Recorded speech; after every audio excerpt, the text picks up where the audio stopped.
quite a few examples that if a person believes Allah Azza wa Jal, if a person learns the Aqeeda, then it's very, very likely that they will be able to worship Allah Azza wa Jal with equal amount of fear from the punishment of Allah Azza wa Jal, with equal anticipation, expectation, and hope in the mercy of Allah Azza wa Jal, and also with the absolute love for Allah Azza wa Jal.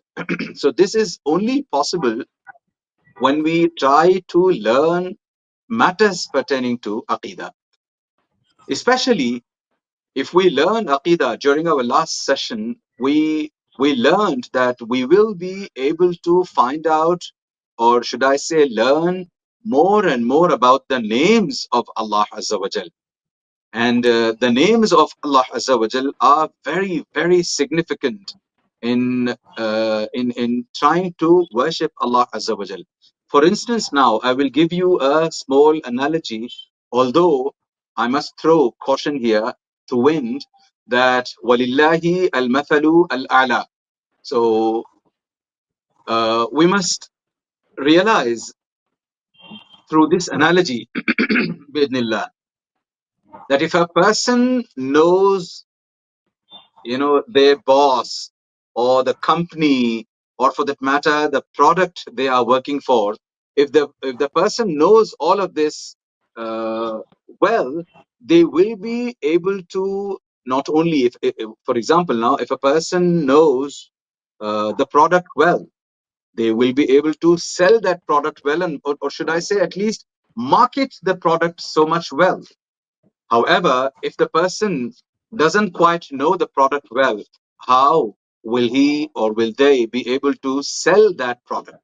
Similarly, if a person knows Allah Azza wa Jal and the attributes of Allah Azza wa Jal well enough, then such people will be able to worship Allah Azza wa Jal equally well enough, bi'idhnillah. And it is purely because we don't quite know much about the Aqidah.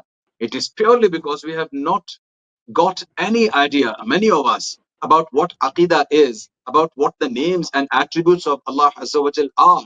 Consequently, we don't seem to worship Allah Azza wa Jal. We don't seem to fear Allah Azza wa Jal.